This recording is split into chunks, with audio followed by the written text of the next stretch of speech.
Hello dear friends, welcome to my channel. आज के topic हम देखेंगे सांख्यिकी की ये 7 टाइप के वेरी इंपॉर्टेंट क्वेश्चंस जो हमेशा एग्जाम में पूछे जाते हैं, हर एक कम्पिटिटिव एग्जाम में पूछे जाते हैं। 7 ही इंपॉर्टेंट टाइप्स हैं: माध्य, माध्यिका, बहुलक, परिसर, विचरण जिसे प्रसरण ही कहते हैं या प्रसार कहते हैं, मानक विचलन और विचरण गुणांक। लास्ट तक वीडियो में बने रहिए। प्रीवियस ईयर के क्वेश्चंस को भी हम सॉल्व करेंगे और कुछ क्वेश्चंस को आपको सॉल्व करना होगा। चलिए हम माध्य से स्टार्ट करते हैं कि माध्य कैसे निकालते हैं। तो स्टार्ट करते हैं दोस्तों। देखिए, ये सब निकाला जाता है किसी आंकड़े पर। देखिए दोस्तों, ये आंकड़ा दिया गया है, निकालेंगे। सबसे पहला टॉपिक है हमारा माध्य। हम देखेंगे माध्य कैसे निकलता है। बहुत ही आसान भाषा में, पूरे आंकड़ों का योग, ठीक है, पूरे आंकड़ों का योग बटे आंकड़ों की संख्या, ठीक है। तो माध्य कैसे निकलेगा? ये पूरा हमारा आंकड़ा जो है 10, 20, 30, 40 और 50, 11 दूनी 22, 50 और 22 हमारा कितना हो गया? ये 72 हो गया और 2 9 18 हो गया, ठीक है। इसको ऐड करेंगे कितना हो गया? योग कितना हो जाएगा? 90 हो जाएगा। संख्या काउंट कर ले रहे हैं हम, कितना संख्या है? 1 2 3 4 5 6 7 8 9, कितना है? 9। तो हमारा माध्य कितना हो गया? 10, ठीक है। इस आंकड़ों का माध्य कितना हो गया? 10। बहुत ही आसान भाषा में। चलिए हम अब आगे देखेंगे कि हम मध्यिका किस तरह से निकालेंगे, ठीक है। मध्यिका को कैसे निकालेंगे हम आगे देखेंगे। इसके बाद देखेंगे हम मध्यिका कैसे निकालते हैं। देखिए मध्यिका के लिए, इसके बाद देखेंगे हम मध्यिका कैसे निकालते हैं, ठीक है। मध्यिका के लिए देखिए, मध्यिका क्या कहता है? मध्यिका ये कहता है कि आंकड़ों को आरोही क्रम में या अवरोही क्रम में, छोटे से बड़े की तरह या बड़े से छोटे की तरह क्रम में सबसे पहले हम लिखेंगे, ठीक है। तो पहले देखें, सबसे छोटी संख्या क्या है हमारा? 9। 9 कितनी बार है? 2 बार, ठीक है। 9 हो गया। 10 हमारा कितनी बार है? 5 बार। 10 लिख लेंगे। 10, ये 10, 10, 10, 10। 11 हमारा कितना है? 11 हमारा 2 बार है, इसको लिख लेंगे, ठीक है। आंकड़े को हमने आरोही क्रम में लिख लिया, कम से बढ़ते हुए क्रम में, ठीक है। अब देखेंगे, अब मध्यिका क्या कहता है? मध्यिका ये कहता है कि आंकड़ों का जो बीच वाला होता है अंक, देखिए हमने 4 इधर से छोड़ दिया, 4 इधर से छोड़ दिया, हमारा बीच में क्या बच रहा है? 10, ठीक है। 10 हमारा क्या हो जाएगा? मध्यिका हो जाएगा आंसर। बहुत ही आसान भाषा में, जब भी मध्यिका पूछे, आंकड़ों को हमको आरोही क्रम में या अवरोही क्रम में लिखकर उसके बाद आधा कर देना है, उसके बाद जो होगा मध्यिका। देखिए कभी क्या है, जैसे यहाँ 9 संख्या है, मान लीजिए 10 संख्या होता तो 4 यहाँ से हटाते, 4 यहाँ से हटाते, बीच में 2 संख्या बच जाता। तब मध्यिका निकालने के लिए तो जो 2 संख्या बचता, उन 2 संख्या को जोड़कर और 2 से हम डिवाइड कर देते, तो जो हमारा आंसर आता वो थी हमारी मध्यिका, ठीक है। चलिए आगे टाइप देखते हैं, हम बहुलक देखेंगे। बहुलक हमेशा एग्जाम में पूछा जाता है कि बहुलक कैसे निकाला जाता है। बहुत ही आसान है टॉपिक बहुलक, ठीक है। बहुलक क्या कहता है? हमेशा ये टॉपिक हमेशा हर एक एग्जाम में 1 नंबर का क्वेश्चन बनता है, पूछा जाता है। बहुलक क्या कहता है कि आंकड़ों में जो संख्या सबसे ज्यादा बार है वही होता है आंकड़ों का बहुलक। बहुत ही नॉर्मल, आंकड़ों में जो संख्या सर्वाधिक बार होता है वही होता है आंकड़ों का बहुलक। अब देखेंगे हम 9 कितनी बार है हमारा।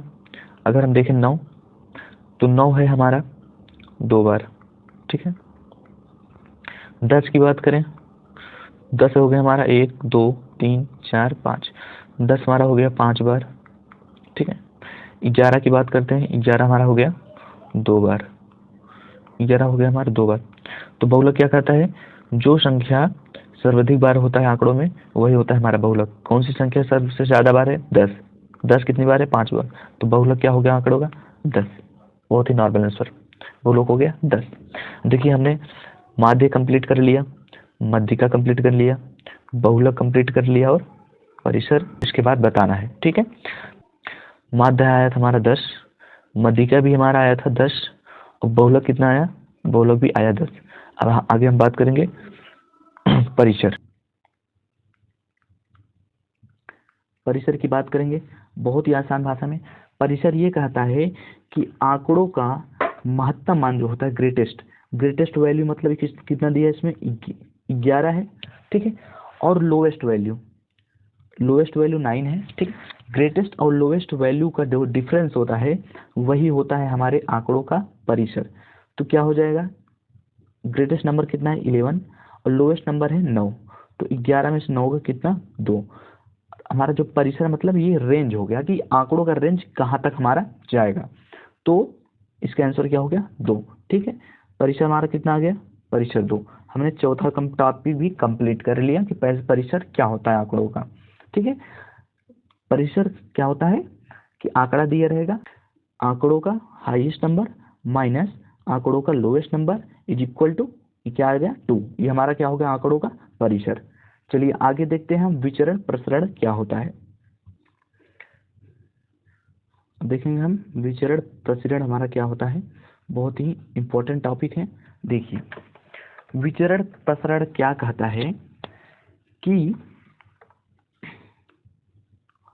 इसको विचरण कह लीजिए या प्रसरण कह लीजिए, ठीक है, या इसी को हम कहते हैं प्रसार, ठीक, इसी को कहते हैं हम प्रसार कहते हैं, ठीक है। चलिए आगे देखते हैं। ये हमारा फार्मूला क्या बोलता है कि देखिए विचरण की बात करें, पहले हम देखेंगे हमारे इस आंकड़ों का माध्य कितना था। माध्य हमने निकाला था, माध्य हमारा कितना था 10, ठीक है। बहुत ही आसान भाषा में हम पहले माध्य लिख लेंगे, ठीक है। उसके बाद देखेंगे, देखो आंकड़ों से कंपेयर करके उसके बाद लिखेंगे ये 10 में से 10 कितने अंतर है, 0 का अंतर है, तो 0 का स्क्वायर 0 लिखेंगे, प्लस 10 में से 10 कितने का अंतर है 0 का, 0 का स्क्वायर 0 होगा हमारा। उसके बाद 9 और 10 में कितने का अंतर है 1 का, 1 की स्क्वायर 1 ऐड करेंगे, फिर 10 में 10 का अंतर 0 का स्क्वायर 0, फिर 10 का अंतर देखेंगे, फिर 0 का स्क्वायर 0, फिर 10 और 11 में अंतर देखेंगे कितना 1 का अंतर 1 की स्क्वायर 1, प्लस फिर 10 में 10 का देखेंगे 0 होगा हमारा, ठीक है। उसके बाद 11 फिर 9 कितने कितने का 1 प्लस 1, ठीक है। जितने का अंतर रहेगा प्लस स्क्वायर अपान में क्या लिखेंगे जितना हमारा आंकड़ा है, कितना है हमारा, कितनी संख्या है 9 है, तो 9 लिख देंगे। यही हमारा आ जाएगा विचरण। जोड़ दो 1 2 3 4, तो क्या हो जाएगा हमारा 4/9। ये हमारा क्या हो गया विचरण हो गया, ठीक है। चलिए विचरण कहिए या प्रसरण, बहुत ही आसान भाषा में हमारा 5वां टॉपिक विचरण या प्रसरण हो गया। कितना आया 4/9। चलिए आगे टॉपिक हम देखते हैं मानक विचलन, ठीक है। अगला टॉपिक है मानक विचलन, बहुत ही इंपॉर्टेंट है दोस्तों, लास्ट तक बने रहिएगा। बहुत ही इंपॉर्टेंट प्रीवियस क्वेश्चन रखे हैं हमने, उसको हम सॉल्व करेंगे और आप लोग को भी मौका मिलेगा सॉल्व करने का। चलिए आगे हम देखते हैं क्या है हमारा मानक विचलन। देखिए मानक विचलन क्या कहता है, मानक विचलन, ठीक है, जिसको हम बोलते हैं स्टैंडर्ड डेविएशन, ठीक। इसका फार्मूला होता है बराबर, ठीक, इसको हम बराबर लिख देंगे, बराबर में ये अंडर रूट में क्या होता है प्रसरण, ठीक। प्रसरण हमने अभी पिछले टॉपिक में पता किया कि प्रसरण कैसे निकलता है, ठीक है। तो मानक विचलन इज इक्वल टू होता है अंडर रूट प्रसरण, और यहाँ लगा देंगे मॉड, ठीक है, इसको लगा देंगे। इसका मतलब प्रसरण की जो वैल्यू होगी वो हमारा किस में होगा पॉजिटिव में लेना है, ठीक है। वर्ग अंडर रूट सॉल्व करेंगे तो प्लस माइनस में आता है, लेकिन हमको वैल्यू किस में लेना है पॉजिटिव में लेना है। चलिए देखिए इसका अब हम निकालेंगे, हमने प्रसरण कितना निकाला था 4/9 निकाला था, तो क्या हो जाएगा हमारा अंडर रूट 4/9। इसको सॉल्व करेंगे तो क्या हो जाएगा 2/3। अब 2/3 को हमको प्लस माइनस में नहीं लेना है, 2/3 को पॉजिटिव लेना है। मैंने पहले ही बता दिया तो प्रसरण जो है हमेशा धनात्मक होगा, तो हमारा मानक विचलन क्या हो जाएगा 2/3। चलिए ये हमारा हो गया 2/3, राइट आंसर। मानक विचलन कैसे निकलेगा फिर से ध्यान देंगे, मानक विचलन का फार्मूला क्या है, हमेशा एग्जाम में पूछा जाता है। मानक विचलन is equal to under root में प्रसरण। प्रसरण कैसे निकलता है मैंने पिछले बता दिया था, ठीक। चलिए आगे हम देखते हैं क्या है हमारा, आगे है हमारा विचरण गुणांक। विचरण गुणांक है हमारा बहुत ही नॉर्मल, बहुत ही सिंपल टॉपिक विचरण गुणांक। चलिए देखते हैं विचरण गुणांक, 7वां टॉपिक है हमारा लास्ट। इसके बाद हम इम्पोर्टेंट क्वेश्चंस को सॉल्व करेंगे, ठीक है। देखिए विचरण गुणांक क्या कहता है कि मानक विचलन बटे, ठीक है, बटे में क्या होगा हमारा मीन होता है, क्या मीन, मीन मतलब माध्य, जो हमने ये माध्य जो हमने शुरू में बताया था, इनटू 100%। ठीक है, चलिए इसको देखेंगे हम। इसका मतलब आंकड़ों का जब भी विचरण, आंकड़ों का विचरण गुणांक पूछेगा तो पहले स्टैंडर्ड डेविएशन अपान मीन इंटू 100%। ठीक है, इसको हम निकालेंगे। देखिए हमने यहाँ स्टैंडर्ड डेविएशन निकाला था, हमारा मानक विचलन कितना आया था, अभी हमने पिछला निकाला था ना। मानक विचलन हमारा जो आया था, मानक विचलन हमारा आया था 2/3 आया था, इंटू, और मीन हमारा कितना निकला था, मीन है हमारा 10, तो यहाँ हम 10 लेंगे, इंटू 100%।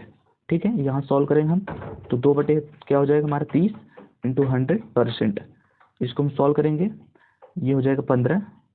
ठीक, अब इसको हम सॉल्व करेंगे, इसको कैंसिल कर देंगे, 5 या 15, और ये हो जाएगा हमारा 20। ठीक है, 20/3। ठीक है, ये हमारा क्या हो जाएगा, विचरण गुणांक। ठीक है, ये हमारा विचरण गुणांक हो जाएगा। अब देखिए हमने जितने भी टॉपिक्स पढ़े हैं सभी टॉपिक्स के ऊपर आगे हम क्वेश्चन करेंगे, इंपॉर्टेंट प्रीवियस ईयर जो भी क्वेश्चन है हमारे आगे देखेंगे। देखिए ये हमारा पहला क्वेश्चन है, हमारा आंकड़ा दिया है, हमने उसी आंकड़े को लिया है जिस आंकड़े पे हमने एग्जाम्पल को समझाए थे। तो 10, 10, 9, 10, 10, 11, 10, 11, 9 इस समुच्चय का मानक विचलन। ठीक है, मानक विचलन हमने जो बताया था SD निकालना है, तो मानक विचलन का फार्मूला क्या था, अंडर रूट में प्रसरण। ठीक है, अंडर रूट में प्रसरण, और हमने प्रसरण को कैसे निकाला था, प्रसरण को हमने मीन ले लिया था।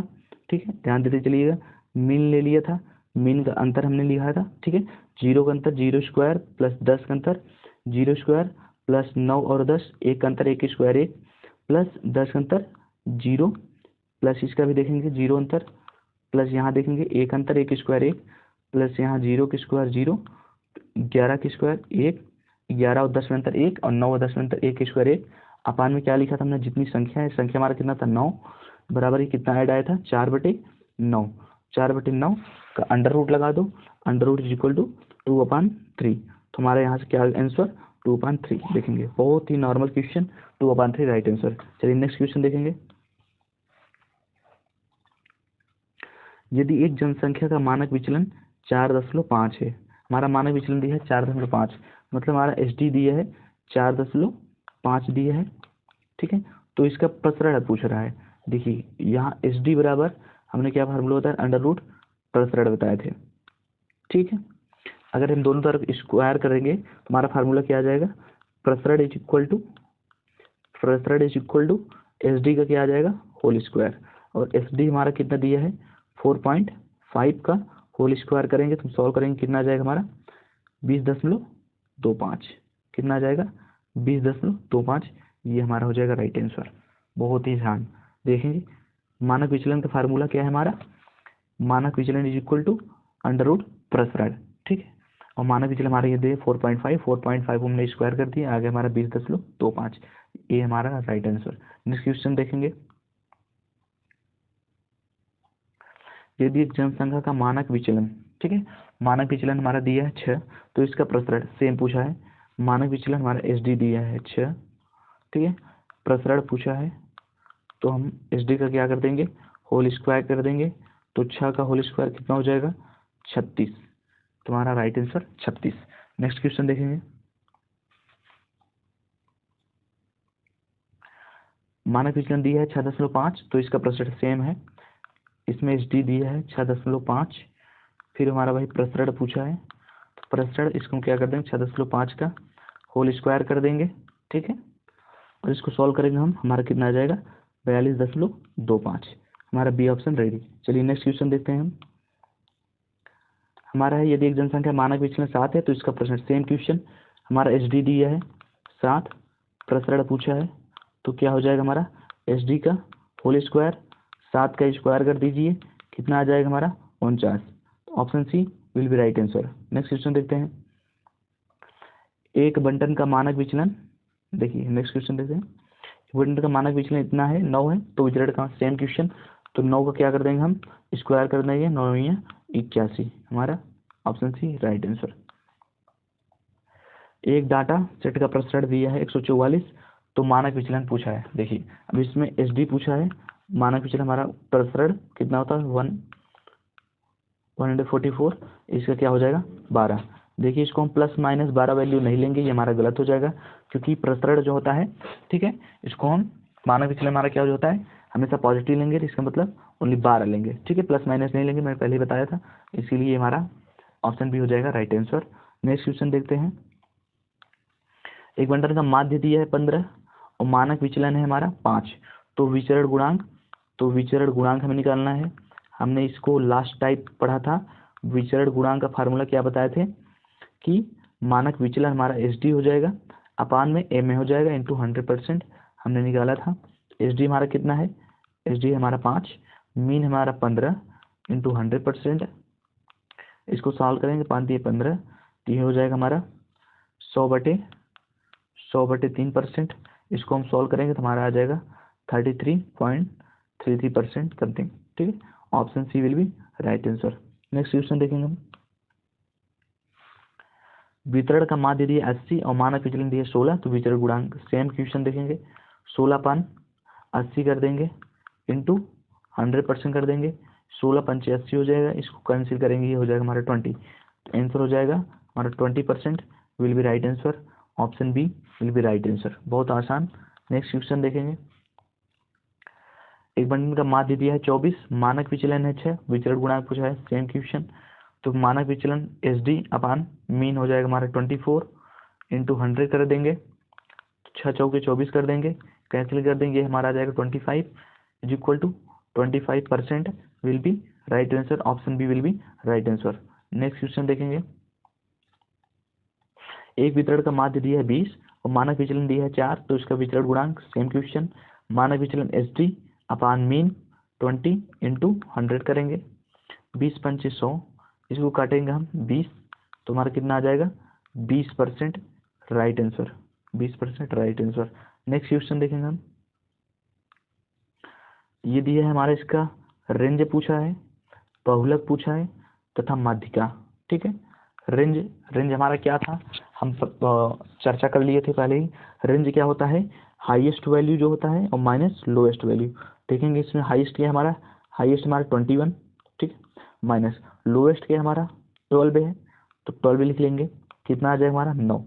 देखेंगे हमारा रेंज क्या आ जाएगा 9।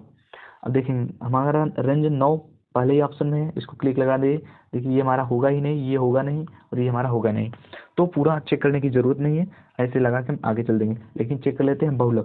देखिए बहुलक क्या होगा, हमने बताया था आंकड़ों में जो संख्या सर्वाधिक बार आता है उसे कहते हैं बहुलक। क्या सर्वाधिक बार क्या है, देखिए 13 एक बार 2 बार, 13 हमारा 2 बार है और बाकी सब हमारा एक एक बार है, तो ये हमारा बहुलक हो गया 13। मध्यिका, हमने मध्यिका क्या बताया था, मध्यिका बताया था कि इन चारों को घटते क्रम में या बढ़ते क्रम में लिख लेंगे, उसके बाद जो हमारा बीच में होगा वही हमारा मध्यिका होगा। इसको जब हम लिखेंगे तो 12 13 13 14 15 16 21, ठीक है, 16 18 21 14 हमारे बीच में आएगा, तो ये हमारा हो जाएगा राइट आंसर मध्यिका। नेक्स्ट क्वेश्चन हम देखेंगे। आंकड़ा है, हम आंकड़ा कर रहा है बहुलक तथा मध्यिका ज्ञात कीजिए। इस क्वेश्चन को आप जो है कमेंट बॉक्स में आंसर दीजिएगा, यदि आपको सारी टाइप समझ में आया हो तो इस आंकड़ों का बहुलक तथा मध्यिका निकालना है, आंसर दीजिएगा इसको कमेंट बॉक्स में। चलिए हम नेक्स्ट और लास्ट क्वेश्चन देखते हैं, हमारा क्या है, कह रहा है कि 28 के धनात्मक गुणनखंडों, ठीक है, 28 के धनात्मक गुणनखंडों का माध्य पूछ रहा है, ठीक है, तो 28 के पहले हम धनात्मक गुणनखंड निकालेंगे, वह संख्या जिससे 28 कट जाए, तो हमारा क्या होता है, 1 होता है, 2 होता है, 4 होगा, 4 के बाद 7 होगा, 7 के बाद 14 होगा, उसके बाद स्वयं 28 होगा, ठीक है। माध्य क्या कहता है, माध्य कहता है पूरे संख्याओं का योग और बटे जितनी संख्या है। देखो इसको हम जोड़ देंगे, 28 2 30, 4 1 5, 30 5 35, 35 और 7 42, 42 14 हमारा कितना हो जाएगा 56, ठीक है, 56 बटे कितना संख्या है, 6 संख्या है, 6 से हम डिवाइड कर देंगे, इसको हम डिवाइड करेंगे, 6 9 में 54, ठीक है, 2 बचेगा 6 3 18, 9 पॉइंट समथिंग, ये हमारा हो जाएगा राइट आंसर, ठीक है। यदि आपको पूरी तरह से क्वेश्चन समझ में आए हो तो इस क्वेश्चन का आंसर ट्राई करके पीछे दिए हुए रूल को एक बार फिर से समझ के कमेंट बॉक्स में आंसर दीजिएगा कि कितना सही है आपका, कितना गलत है। Thank you so much.